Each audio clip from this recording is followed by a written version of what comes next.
సదస్సు మీరు ఏం చెప్పదలుచుకున్నారు? రేవంత్ రెడ్డి ఇచ్చిన హామీలు యూత్ డిక్లరేషన్ అమలు కాలేదా? అమలు అయ్యి ఉంటే ఇంతమంది పబ్లిక్ ఈరోజు సరూర్ నగర్లో ఇంత పెద్ద భారీ ధర్నా కాకపోతుండే, ఇంతమంది పబ్లిక్ కూడా ఇక్కడికి రాకపోతుండే అన్న.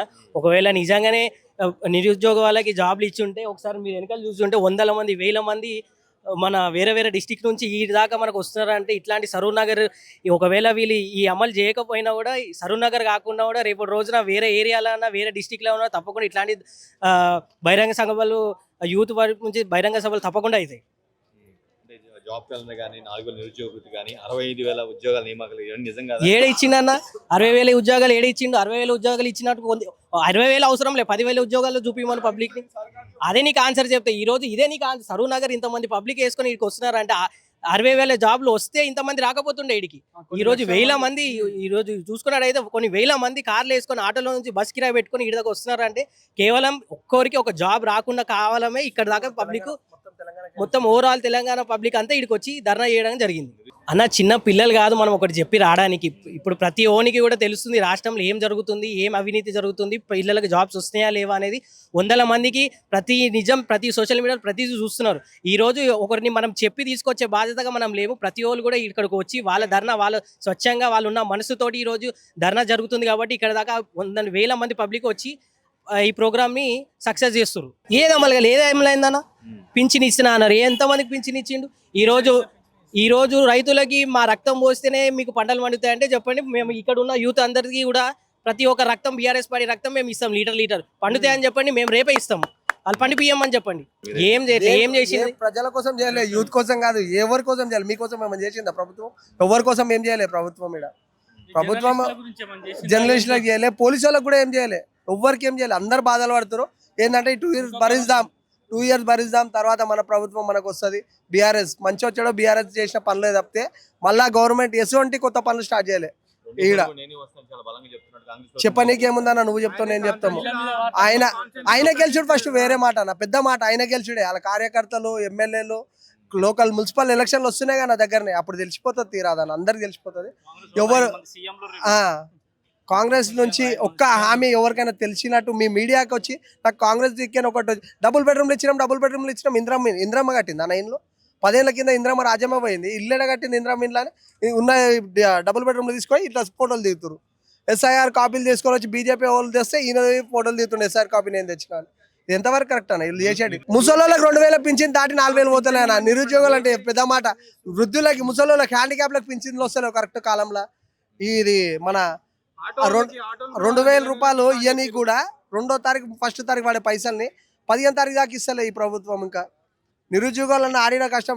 వికలాంగులకు పైసలు వస్తలేవు, వృద్ధులకు పైసలు వస్తలేవు. 100% బీఆర్ఎస్ వచ్చే అవకాశాలు 100% చాలా ఎక్కువ ఉన్నాయి. ఈ రాబోయే కాలం 2 ఇయర్స్లో కూడా వచ్చే మున్సిపల్ ఎలక్షన్లో కూడా బీఆర్ఎస్ సత్తా చూపిస్తాం.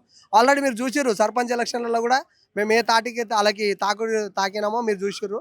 ఇప్పుడు నెక్స్ట్ మున్సిపల్లో కూడా మేము బీఆర్ఎస్ పవర్ ఏందో చూపిస్తాం. రేవంత్ రెడ్డికి బాయ్ అంతే, ఇక వేరే ఏమి లేదు. రేవంత్ రెడ్డికి బాయ్. సీదా ఇంటికి పూరీలు బజ్జీలు టిఫిన్ సెంటర్. మన సరూర్ నగర్లో యువ సదస్సు సంగ్రామంలో జరిగే ఈ మీటింగ్కి మేము హాజరు కావడం జరిగింది. ఈరోజు ఈ సదస్సుకు హాజరైన యువకులను చూస్తుంటే సముద్రంలాగా ఉప్పొంగుతుంది. ఈరోజే అర్థమవుతుంది ఏంటంటే ఎంత విరక్తి ఉంది ఈ కాంగ్రెస్ గవర్నమెంట్ మీద, ఎంత విరక్తి ఉంది అనేది అర్థమవుతుంది. అదే కాకుండా కాంగ్రెస్ గవర్నమెంట్ వాళ్ళు ఎలక్షన్ టైంలో 10 లక్షల జాబ్ క్యాలెండర్ ఇస్తా అని చెప్పి హామీలు ఇచ్చి వాళ్ళు పబ్బం గడుపుకొని పదవులు అనుభవిస్తూ వాళ్ళు ఇవాళ యువకులను పట్టించుకోకపోవడం అనేది చాలా దురదృష్టకరం. అదేవిధంగా వీళ్ళని నమ్మించి మోసం చేశారు. ఎంతోమంది యువకులు ఇక్కడ ఎంతో మారుమూల ప్రాంతాల నుండి, చాలా పేద కుటుంబాల నుంచి వచ్చి ఇక్కడ అప్పులు చేసి వాళ్ళ ఆ భూములు అమ్ముకొని వచ్చి ఇక్కడికి వచ్చి చదువుకుందామని వస్తే వాళ్ళు ఏదో ఒక జాబ్ వస్తుందని 1000 కళ్ళతో ఆశతో చూస్తుంటే ఒక్క జాబు రాకపోవడం అనేది చాలా దురదృష్టకరం. అది అబద్ధం. అది ఉత్తమ మాటలే చెప్తున్నారు తప్ప అసలు ఎక్కడ 68,000 జాబులు ఎక్కడ వచ్చినాయండి?